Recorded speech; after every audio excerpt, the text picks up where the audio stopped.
Hola a todos, esto es A 30 Teclas por Hora, el podcast semanal donde crecemos juntos escribiendo. Soy Manu. Yo soy Carmelo. Soy Miguel. Y yo soy Fernando. Bueno, pues hoy tenemos un invitado especial. Se trata de Fernando Llor, es guionista, da clases de guión de cómic en la Escuela Profesional de Garaje Hermético y ha publicado varias obras, una con editorial de Teleluria 108 con Alex Muñoz, dibujante, pero también con Panini, está también publicando con Group Paquet, ha hecho también crowdfunding, ha hecho de todo aquí. También tiene una novela corta con el Ediciones Transbordador y hasta ahora su obra más exitosa ha sido Ojos Grises con Panini Comics y Grupo Paquet, con Roger Vidal y Alex Vallée. Está trabajando ahora en El Espíritu del Escorpión con Pablo Caballo, además de otras obras en las que sigue escribiendo y una página web que a título personal me parece un faro para todos esos guionistas y escritores interesados en el oficio, porque de estas cosas no hay casi nada. Escribiendo Cómics se llama. ¿Qué tal? ¿Cómo estás? Buenas, ¿qué tal? ¿Cómo andamos? Bien, o sea, sí que es verdad que escribiendo cómics, a pesar de que la hacemos así un poco por afición, está funcionando muy bien. Y es una web que me sirve para juntar un poco las dos cosas que más me gustan, que una cosa es escribir y otra es dar clase. Entonces, pues en escribiendo cómics mezclamos un poco las dos cosas y me gusta que esté funcionando y que la gente la tome como referencia, a pesar de que tenemos una cadencia un poco caótica de actualización de y publicación. todas esas cosas. Sí.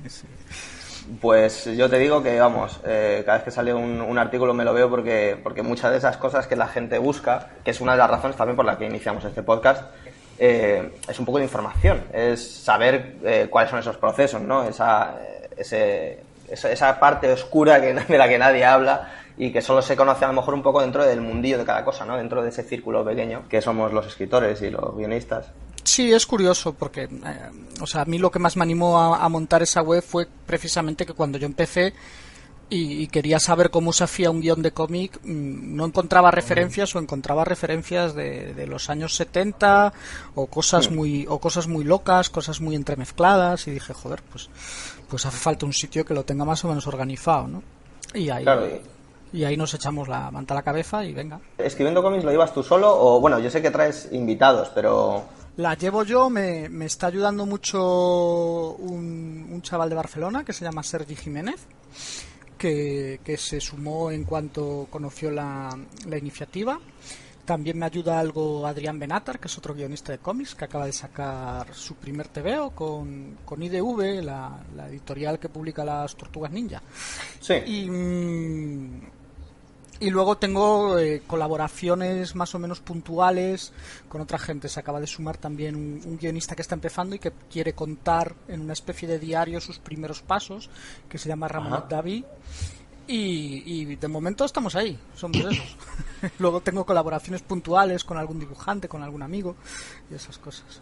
Claro, sí, yo de hecho, bueno, gracias a Alejandro Muñoz, que fue como te conocí yo, que es dibujante. Claro, todos estamos aquí medio conectados todos y digo, joder, qué bien. Vamos, yo sé que por estos procesos, estas cosas se pasan por un montón de problemas, ¿verdad? Por un montón de lío para publicar, para sacar adelante esto, pero vamos, yo te veo siempre creando cosas sin parar.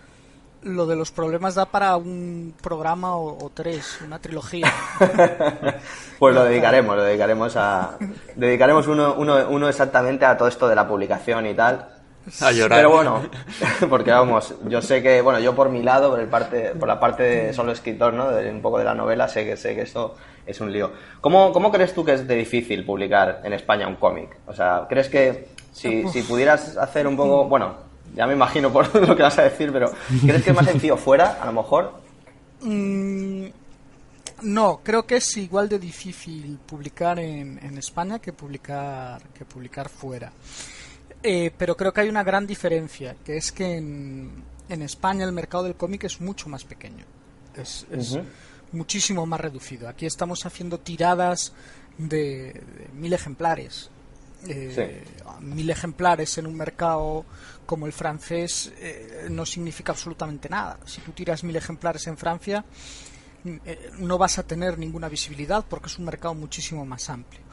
Entonces, eso implica que en España también se publiquen muchísimos menos títulos al año, con lo cual estás compitiendo contra un montón de gente por menos huecos. Es decir, salen menos títulos. Entonces, claro, y autores hay a patadas. No, desde luego, y los que salen, claro, estarán mucho más Sí. estarán mucho más curados, digamos, ¿no? Querrán Sí. coger de todo lo que, bueno, lo mejor, ¿no? que puedan. Claro. ¿Y las editoriales cómo crees que se toman esto? O sea, ¿cómo es este proceso? Yo creo que las editoriales, tú cuando tienes que decir, bueno, tengo que crear una línea, tengo que crear un catálogo, ¿no? Sí. Tienes varias opciones, ¿no? La primera es, pues voy a comprar título que ya funciona fuera. Voy a comprar licencias de obras que sé que han sido un pelotazo en Estados Unidos, o han sido un pelotazo en Claro. Francia, o han sido un pelotazo en Japón. Y eso les supone mucha menor inversión que apostar por un autor novel o poco conocido o con poca trayectoria o tal. ¿Por qué? Ujú. Porque realmente es más barato. Es decir, comprar la licencia que tú además sabes que te va a funcionar porque ha sido un pelotazo, pues siempre te sale bien. De todos modos, yo creo que las editoriales apuestan bastante por el talento novel y por el talento nacional. ¿Qué pasa? Que con las cifras que nos manejamos da igual que apuesten mucho que apuesten poco, es decir, Porque hay miles, ¿no? porque no, y hay poco dinero, es decir, Claro. a nivel de adelantos de royalties y tal, es que es hacer el cálculo. Si van a salir 1000 ejemplares a 10 euros y el autor se lleva el 10%, pues son 1000 euros. Y son 1000 euros por un año de trabajo, que es lo que te cuesta hacer un cómic, ¿no? Entonces, pues, claro, por eso la gente dice, no, es que es mejor buscarse las castañas fuera. Pues sí. Hombre, claro, el mercado lo que es más amplio a lo mejor, ¿no? Pero no, en Francia, por ejemplo. Claro, En Francia, hombre, yo he visto, por ejemplo, Mm. las veces que he estado allí, hay una apreciación, y lamento decir esto, y no sé si a lo mejor hiero la sensibilidad de alguien, pero sí que es verdad que he visto como que hay mucha más apreciación por la novela gráfica, ¿no? Aquí o sea, en España es un poquito más eso de... Está un poco estigmatizado, digamos, ¿no? Pero en Francia como que lo veo más conectado con el resto de la cultura. Sí, es una cuestión de cultura de siempre, ¿no? Entonces, en Francia tú vas a comprar lo que sea al Carrefour y hay cómics Claro. en tal, ¿no? Y hay una zona dedicada inmensa a comprar cómic, ¿no? El Festival de Angoulême es el festival del cómic más grande de Europa y uno de los más importantes del mundo, ¿no? Entonces, Y en Francia. claro, Sí, sí. son cosas que aquí no ocurren, aquí no suceden, aquí hay todavía que generar cultura y que generar industria. Pero bueno, yo apuesto siempre por tratar de publicar aquí también. O sea, no decir, Empezar no, por ahí, ¿no? yo me voy solo fuera, no. Vete fuera, pero trata también de que de seguir creciendo aquí. Si no, Claro, de multiplicar las oportunidades, ¿no? Que Claro, no te cuesta nada, claro. en el fondo. Y que si no, el problema que estamos teniendo ahora mismo va a seguir estando ahí. Es decir, no, Claro. si todo el mundo se va fuera, al final no estamos creando cultura del cómic en España.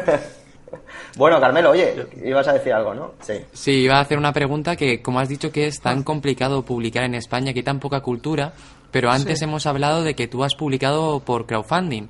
Sí. Entonces te quería preguntar, pues primero, ¿qué tal la experiencia? Y segundo, si el crowdfunding fue solo a nivel español o lo hiciste más a nivel internacional. No, el crowdfunding lo hicimos con Berkami, lo hicimos a nivel nacional y digamos que la punta de lanza era la editorial de Rocketman Project, que para sacar el libro nos pusimos de acuerdo para hacer un crowdfunding. A mí el crowdfunding, según el día que me preguntes, me da buenas sensaciones o creo que es el demonio. ¿Sabes? Porque el crowdfunding me gusta como forma de autofinanciación y tal, porque siempre recibes una especie de apoyo y sabes que mucha gente de la que te está apoyando realmente va a leer la obra y se va a Sí. interesar y tal, ¿no? Sí, porque han invertido por delante, digamos, también, ¿no? Claro, está muy guay, ¿no? Porque están comprando, es como hacer una preventa, más o menos, ¿no? El tal. Pero el gran problema del crowdfunding es lo agotador que resultan las propias campañas en sí. O sea, lo cansino que te que te haces, ¿no? O sea, el cómo das la brasa durante 40 días a todo el mundo, oye, venga, que son solo 12 euritos, por favor. Es que es muy duro eso, ¿eh? Y el que ha puesto dinero al principio, claro, que dice, bueno, pero si yo ya... Sí, no, claro. ¿Y cuánto tuvisteis que recaudar para poder lanzar un cómic para que sea viable? Uf, pues no me acuerdo, pero creo que el primero, el de las catacumbas de Salem, creo que eran alrededor de 3.500 euros. Uh-huh. Porque era un libro pues bastante grande, era un libro de 160 páginas a color y entonces había que hacer un cómic es caro. Ese es otro de los grandes problemas de la industria. Claro. Imprimir un cómic es terriblemente caro. Sobre claro, todo porque si vosotros buscabas la impresora, o sea, la imprenta, os buscabais todo, ¿no? En el crowdfunding funciona así. Todo. Tú te buscas todo. Y deduce los gastos, no, es un jaleo. Yo tengo entendido es un jaleo eso. Yo todavía no he probado. Sí, es un jaleo porque además mucha gente no hace bien las cuentas, ¿vale? El decir, ya claro, empezamos mal. Tú tienes que hacer recompensas, ¿no? Tienes que pues hacer una camiseta, un marcapáginas, lo que sea, ¿no? Y luego a veces póster. Claro, un póster, lo que sea. Y luego a veces no cuentas que no todo te llega a la vez. Entonces, una vez que has enviado el libro, resulta que recibes los marcapáginas y tienes que hacer otro envío. Si tienes que hacer otro envío, es el doble de pasta en envíos. Entonces, y ya se va. Claro, ya se te va. Es decir, ya te has gastado la pasta. Entonces, al final, tienes que hacer muy bien las cuentas. Por eso mucha gente dice, pero ¿cómo piden tanta pasta? No es que pidan tanta pasta, es que al final, entre lo que se queda la plataforma, lo que se queda PayPal y lo que se te va en los envíos, es una pasta. Claro. No, y lo que luego, bueno, que habrá que dejar un pequeño margen, ¿no? Por este tipo de incidencias para que... Sí, claro. Por si pasa cualquier cosa, ¿no? Miki, ¿tienes alguna pregunta? Porque si no empezamos al núcleo de... Sí, bueno, en relación a esto, estaba pensando entonces si a un chaval o alguien nuevo que diga, voy a sacar mi supercómic, ¿qué le recomiendas? Porque claro, igual esto, dices, ponerme a mí con una campaña me vuelvo un poco loco, como tú dices, pero también ir a una editorial como que impone mucho, entonces, no sé, ¿qué le recomendarías? Mi recomendación es, la primera, piérdele el miedo a las editoriales. O sea, los editores son gente normal que se viste por las mañanas y se quita las legañas de los ojos, son gente normal a la que te puedes acercar, y además en España son muy accesibles los editores de cómic, ¿vale? No tienen un aura de gente superior, ni mucho menos. Yo probaría siempre primero con las editoriales. ¿Por qué? Porque cuando sale tu obra a través de una editorial, ha pasado un filtro de alguien que ha dicho, pues esto merece la pena, ¿no? O esto está bien, o esto soy capaz de venderlo. Y además, además de pasar ese filtro, digamos que a ti te fuerza un poco a entrar en ese juego de a ver si soy capaz, de ver si no soy capaz, de crearte tu propia base de datos de editoriales a las que mandar el proyecto. Fíjate que te hice caso el otro día con eso, ¿eh? Fíjate, me leí ese artículo, lo de hacerte tu base de datos, y ya he empezado con ello y bueno, tiene su cosa al final, claro. Sí. Cada una tiene su especialización, ¿no? Claro, y aparte, digamos que es eso de que te pateas los salones, de que te empiezas a conocer los catálogos de qué hace cada uno y sabes a dónde mandarlo, sabes a dónde no. Y luego que preparar un dossier de venta de un proyecto te supone hacer 6 páginas. Prepararte la autoedición completa del TVO, pues a lo mejor te supone hacerte 80. Claro. Y bueno, que además va dibujado también, digamos que es una prueba, ¿no? de lo que va a ser el producto final. Claro, tiene que llevar un dossier de venta, siempre lleva una muestra de las páginas finales, claro. Bueno. Madre mía, esto es demasiado interesante como para dejarlo por aquí. Es que es eso, es el trabajo extra, tío. Tú haces el guión, haces la historia, pero es que luego además tienes que plasmarla bien en un dibujo que encima esté bien. Es que es como... Os complicáis, a ver qué puedo hacer. Es un paso más allá de nosotros. Claro, tienes 6 páginas para vender una idea, ¿no? Digamos. Sí, no, y además el trabajo de venta también es un trabajo. Claro. Es Madre decir, mía. Y para mí es algo horrible, ¿eh? O sea, yo cuando muchas veces... Claro, yo Qué sinceridad ahí. muchas veces cuando me entran los malos momentos, las penumbras y estas cosas que nos pasan a todos los que escribimos, una de las cosas que siempre digo y me lamento es: yo solo quiero escribir, joder. Ya, ¿verdad? Bueno, eso lo pensamos todos. Sí. De esto tenemos que hablar, tenemos que hacer otro podcast, la verdad. Porque, vamos, da para largo. Claro. El comercial. Claro, no, el comercial y el experto fiscal y todo. Bueno, claro. Y todo lo demás. Bueno, chicos, pues vamos a dar paso al segundo bloque. Ya en el próximos programas seguiremos hablando de esto, porque la verdad que hay tira para, como decía, una trilogía, como decía Fernando, ¿no? Así que, bueno, pues vamos hoy a hablar del conflicto, que básicamente es lo que hace empujar, ¿no?, la novela hacia adelante, lo que hace pasar páginas. ¿Cómo definiríamos el conflicto? Digamos que se genera, ¿no?, cuando un personaje, normalmente uno principal, aunque pueden ser varios, tiene una intención u objetivo y existe un obstáculo que impide su resolución, ¿no? Sirve para añadir tensión, incertidumbre, es lo que decíamos, sirve como para pasar páginas, ¿no?, para hacer que la gente se interese por lo que está leyendo, claro. Su consecución da a lo que se suele definir como la satisfacción, que es ya cuando hemos finalizado. Así que digamos que generar un buen conflicto es la base de toda buena historia. ¿Vosotros qué pensáis? Yo creo que lo has definido muy bien. Al final el conflicto es, por decirlo así, la razón de ser de la historia. Es el motivo por que el personaje X sale de su casa y va a vivir su aventura particular, que será una u otra en función del contexto en el que nos estemos moviendo. Pero sin conflicto no hay historia. Me refiero, si a Frodo no le dan el anillo, aquí no pasa nada, se queda siempre en su casita tranquilamente. ¿Y cómo veis? O sea, ¿qué herramientas utilizamos para generar conflicto? Yo sí que hay algo que me gusta puntualizar siempre que hablo de este tema, que es que hay que tratar de diferenciar entre lo que es una anécdota, lo que es tensión y existe una confrontación o un enfrentamiento entre personajes, y lo que es conflicto, ¿no? Sí. A mí siempre me pasa, ¿no? Siempre me pongo un ejemplo, digo, a ver, que un asesino en serie mate a una nueva víctima no es un conflicto, porque forma parte de su mundo cotidiano. Es decir, o que un piloto de Fórmula 1 se juegue la vida a 350 por hora, tú dices, joder, qué apasionante. Sí, pero no hay conflicto. Pero eso no es el conflicto, claro. Claro, porque es su día a día, ¿no? Entonces siempre hay que tratar de diferenciar, ¿no?, de cómo hay que plantear siempre una cuestión dramática, un tipo de logrará fulanito conquistar a no sé quién, conseguirá menganito derrotar a las hordas demoníacas de no sé quién.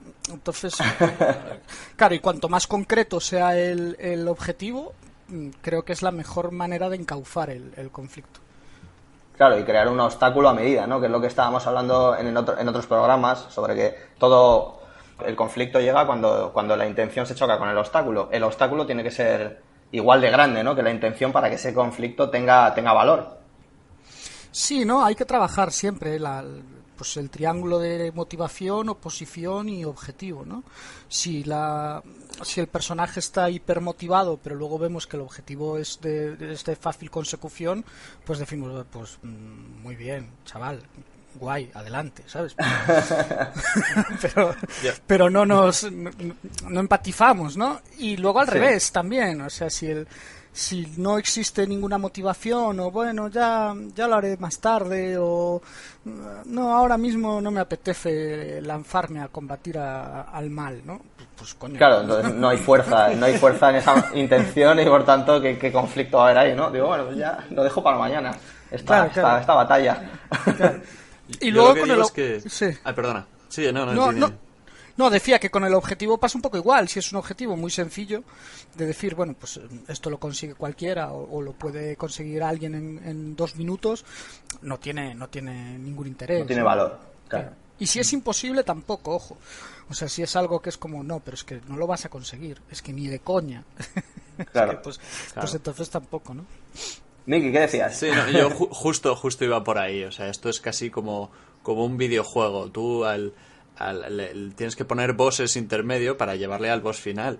Entonces tú al granjero huérfano, que es el legendario heredero de la profecía, si le pones nada más salir de su casa, le pones contra el dragón final, pues muere al instante, claro. Entonces tienes que ponerle el lugarteniente, luego el jefe del lugarteniente, ¿no? Es progresivo. Claro, la curva de aprendizaje, ¿no? O sea, en el fondo un conflicto tiene conflictos menores que aumentan las apuestas. ¿Cómo, hablando de esto, cómo influye que el personaje fracase, ¿no?, en sus objetivos? Porque yo he leído que una de las cosas que me parece bastante interesante es que no hace falta que el personaje, digamos, resuelva el conflicto, digamos, que lo solucione, sino que con intentarlo a veces es suficiente. ¿Estáis de acuerdo con eso?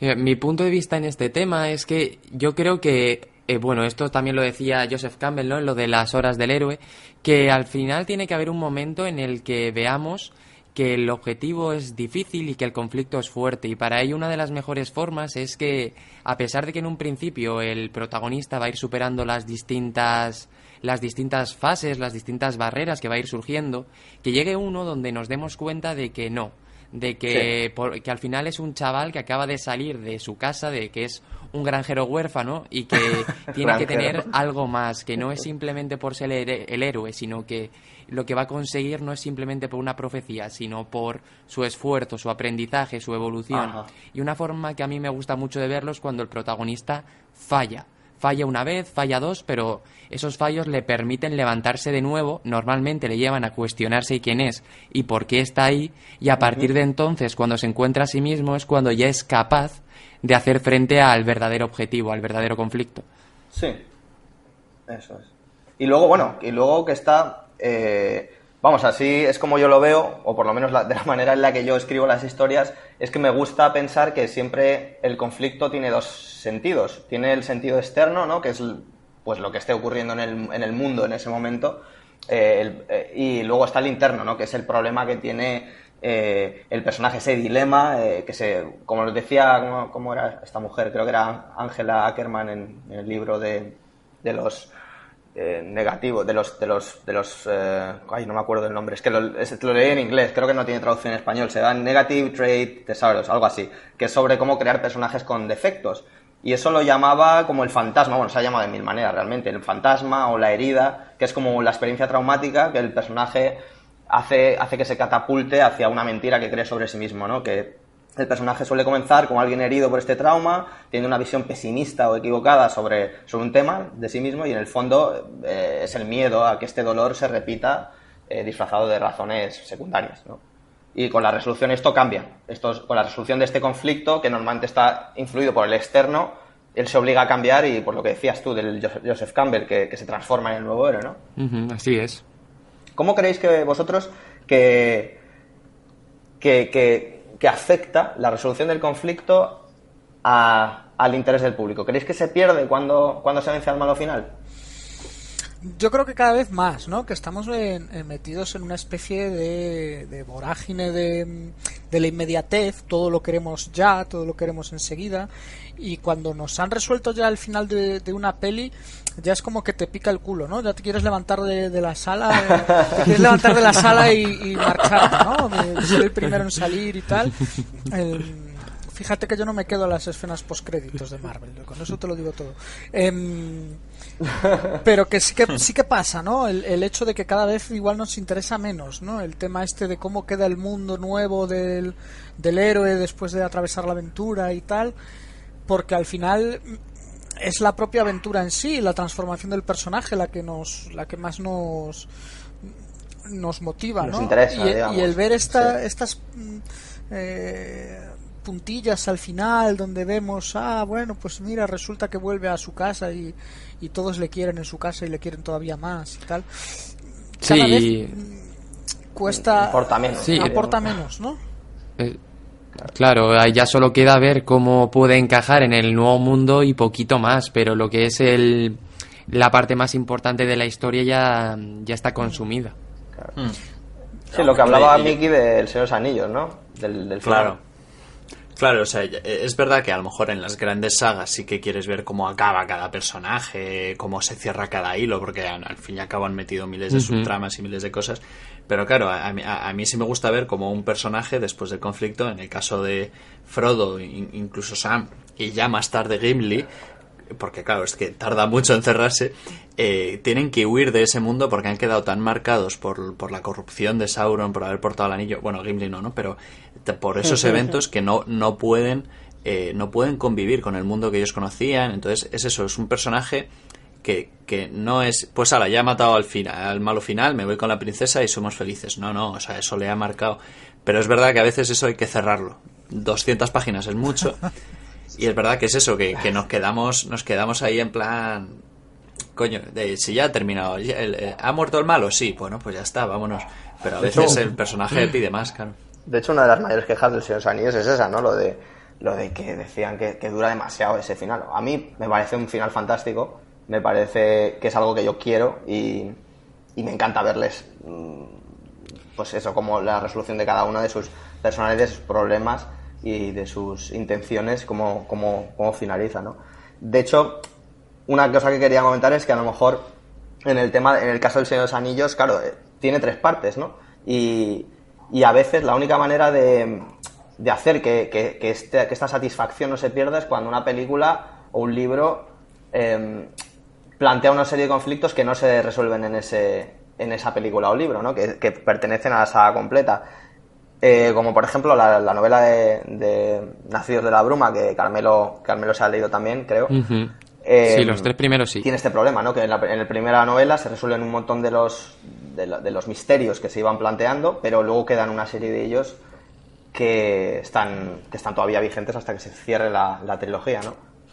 Claro, lo que hace Brandon Sanderson en ese punto es que además yo cuando acabé la primera novela dije, bueno, ¿y ahora qué me vas a contar, sabes? Porque el final es romperte lo que ha sido el conflicto principal de toda la historia. Entonces, claro, a partir de ahí llega el nuevo dilema que es, ¿y ahora qué es el mundo? ¿Ahora cómo estamos? ¿Qué ha cambiado a partir de ahora? Y creo que Brandon Sanderson juegan bien, pero sí que es verdad que, por ejemplo, en el segundo libro tiene que dedicarle muchísimas páginas a volver a situarnos en la nueva realidad que ahora es su historia, porque todo lo que ha contado hasta ese momento ya no tiene valor. Yo quería traer a la audiencia pues un ejemplo para que vieran un poco cómo funciona esto de ir añadiendo, ¿no? Porque a mí me gusta pensar que la idea de que seguir subiendo el conflicto es añadir ese término de y además pasa esto, ¿no? Y además pasa lo otro, ¿no? Que es lo que ayuda a cargar más de conflicto y a cargar más la intensidad y la tensión del conflicto, ¿no? En Parque Jurásico de Michael Crichton, pues el conflicto inicial comienza cuando Dennis Nedry, que es el investigador desactiva la seguridad del parque para robar unos embriones, y es lo que hace que el tiranosaurio se escape y hace que el grupo se quede atrapado en el parque, ¿no? Que es en el fondo ese es el conflicto principal, estar atrapados y querer salir del parque.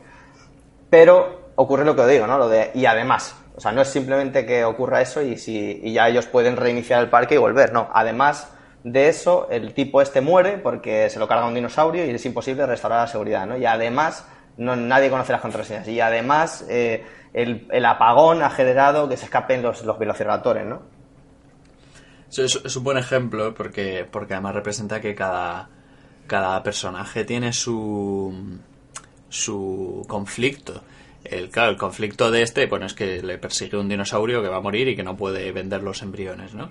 Pero por ejemplo el de John Hammond era eso, que tiene su parque, que es su hijo, su bebé, quiere tener un parque con dinosaurios y se le ha roto todo el tinglao. Y entonces para él que muera gente, que haya ahí dinomuertes, pues es algo secundario para él. Es que él ha perdido su parque.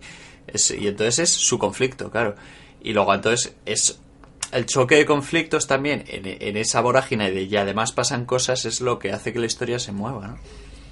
Sí, sí, o sea, yo creo que es importante siempre el esto, ¿no? El crear una catarata de obstáculos y que cada obstáculo sea un poco más grande que el anterior y esto te va haciendo generar esa tensión, ¿no?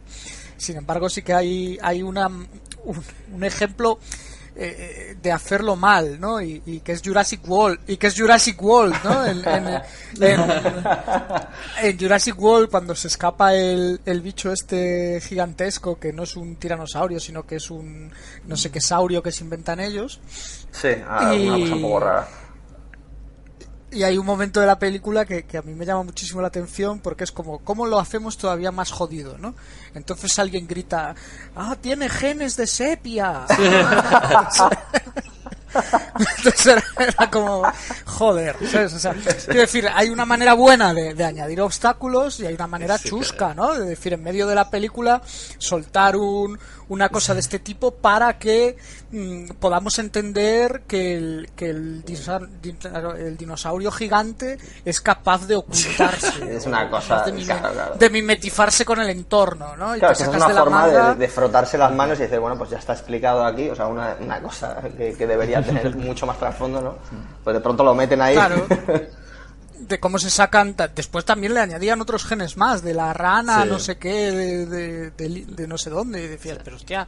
Sí. Entonces llega un momento que lo justificas como vale todo, ¿no? Claro. No, es que le metimos genes de tantas cosas que cada 15 minutos vamos a justificar un problema nuevo. Ya. Entonces, no, hombre, los que... problemas los tienes que plantar antes. No vale que en el medio de la trama te marques tiene genes de sepia. Claro, tiene que estar preparado, eso, bien preparado, de hecho, porque es que si no, la gente le pasa lo que me pasa a mí en el cine precisamente viendo esta película, que empiezas a poner los ojos en blanco y decir, no, ¿qué me estás contando? ¿Sabes? Entonces, claro, o sea, ahí esa es la división un poco entre plantear un conflicto nuevo de una forma ridícula o hacerlo de forma que digas, anda, y veas ahí al lector o a la audiencia, ¿no? Llevándose las manos a la cabeza diciendo, no sé cómo van a salir de esto, ¿no? No, claro, se dice mucho esto, ¿no? De si vas a matar a alguien en el tercer acto con una escopeta, asegúrate de enseñarla en el primero, ¿no? Sí, la pistola de Chekhov, ¿no? Que se llama. Claro, es decir, no utilízala antes o muéstrala antes, no que de repente alguien esté escapando, abra un cajón y qué bien, hay una pistola, ¿no? Qué apropiado, ¿no? Sí. Yo de hecho cometí ese error en una historia corta mía, cometí un error así, pero claro, era una de las primeras y de hecho me llamaron la atención y me dijeron, esto lo tienes que presentar antes, y yo no lo entendía en ese momento, decía, pero si es normal estar en una casa y en una casa puede haber una pistola.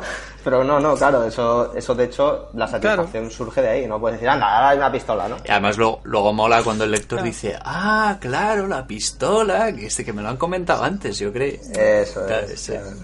Claro. Te lo han colado, ¿no? Sí. Bueno, chicos, pues Sí, ¿no? pues eso, que estamos allá a 30 minutos Pues yo creo que podemos pasar ya. y va siendo hora de presentar el libro de la semana, que esta vez va a ser novela gráfica y va a ser Ojos Grises de Fernando Llor y Roger Vidal y Alex Vallée. Ojos Grises toma su inspiración en un hecho real, ¿no? Que ocurrió en el 88, en Barcelona. Bueno, no fue exactamente así. Sí que tiene muchas similitudes con un hecho que ocurrió, pero realmente nosotros escribimos la historia, ¿no? La historia de un chaval de 14 años o una pandilla de chavales de 14 años que ven cómo un policía mata a golpes a un kinky del barrio. ¿Sí? Y a partir de ahí tienen el dilema de si tienen que ir a la policía o tienen que contárselo a sus padres o tienen que tal, y deciden que por sus propios medios van a hacer confesar al policía, ¿no? Y eso es un poco la aventura. Y después cuando estábamos haciendo la documentación nos encontramos con el archivo histórico del Poblenou, un archivo montado por la gente del barrio, donde tenían un montón de documentación gráfica. Entonces les escribimos para decirles que la labor que estaban haciendo era maravillosa y nos pusimos en contacto con Andreu Mitjans, que es miembro de este archivo. ¿Sí? Y que nos escribió un epílogo para el libro en el que resulta que un par de años antes de donde nosotros situamos la historia había habido un altercado grave de unos policías disparando al aire en el barrio y bastante represión policial y tal, y nosotros dijimos, coño, Pues casi igual, ¿no? Claro, esto lo tenemos que meter. O sea, que ha sido de forma paralela un poco, ¿no? Surgió eso y lo decidisteis incluir. Sí, de hecho a nosotros nos dijimos, coño, pues esto le da más credibilidad a nuestra historia, porque realmente ocurrían este tipo de cosas en el barrio, ¿no? Es decir, nosotros sabíamos que había un montón de leyenda urbana en torno a la comisaría del Poblenou, porque se hablaba de que allí era donde destinaban a los polis más capullos, más corruptos, más violentos y tal. Estaban todos allí en la comisaría del Poblenou y en realidad pues que alguien que vivió esa época nos cuente pues que sí, ocurrían estas cosas y tal. Y yo hablando con Andreu, precisamente, que cuando me fui a Barcelona el año que fuimos a firmar en el Salón del Cómic, el año pasado, ¿Sí? me fui con Andreu a dar un paseo por el Poblenou. A verlo ahí, ¿no? Para Y me dijo que él nos contó esta historia porque es la que él había vivido in situ, pero que si nos contaba todas las historias que a él le habían llegado, que vamos, claro, que que podíamos estar flipar, horas, ¿no? ¿no? Sí, lo que podíamos flipar con lo que ocurría allí, ¿no? En esa época. Pues sí, pues eso, Ojos Grises es una historia además muy, yo creo que muy encaja mucho con la actualidad en el aspecto de que ahora está de moda la historia de grupos de muchachos, ¿no? Que sufren un evento y tienen que tomar una decisión, ¿no? Es muy a lo Stranger Things, a lo mejor los niños estos de IT, ¿no? Traman un plan para hacer confesar al policía porque han matado a un tipo y bueno, y estaba... Además, por lo visto, la crítica ha sido bastante favorable con el tema de la reconstrucción, de la documentación que habéis llevado a cabo y el ambiente de la época, ¿no? Sí, la verdad es que sí, en ese sentido nos felicitaron mucho porque ya te digo, teníamos como todo el apoyo gráfico del archivo histórico y eso nos ayudó mogollón. Y aparte la gente del barrio que lo leyó y se hizo una presentación en una biblioteca del barrio, estaban encantados, ¿no? Con cómo se había transmitido un poco en la época, porque en ese año concreto se estaban cerrando un montón de fábricas alrededor del barrio y en el propio barrio. Y hubo todo un proceso de gentrificación, ¿no? Claro. De que ahora lo hemos visto en todas las grandes ciudades y tal. Y allí empezó por el tema de las Olimpiadas, ¿no? Entonces Estaba construyendo la Villa Olímpica, ¿no? Sí, el cómo hacer la Villa Olímpica en el barrio obliga a desplazar a mucha gente que se tiene que marchar, Claro, porque claro. ya no tiene trabajo allí, ya no tiene industria allí, ¿no? Entonces, sí que es verdad que a la gente le gustó mucho, ¿no? El tratamiento que hicimos un poco del barrio y de la gente. Muy bien, pues eso es, Ojos Grises de Fernando Llor, Roger Vidal y Alex Valle. Os Lo dejaremos los enlaces por abajo para que lo tengáis fácil. en los comentarios, en la información, para que podáis comprarlo y lo podéis disfrutar porque está muy bien, ¿vale? Muy bien, pues nada, chicos, muchas gracias, Fernando, por estar aquí con nosotros, por todos estos conocimientos que has compartido con nosotros. Pues muchas gracias a vosotros. Y nada, pues nos vemos en el próximo episodio de A 30 teclas por hora. Hasta luego. Un saludo. Adiós.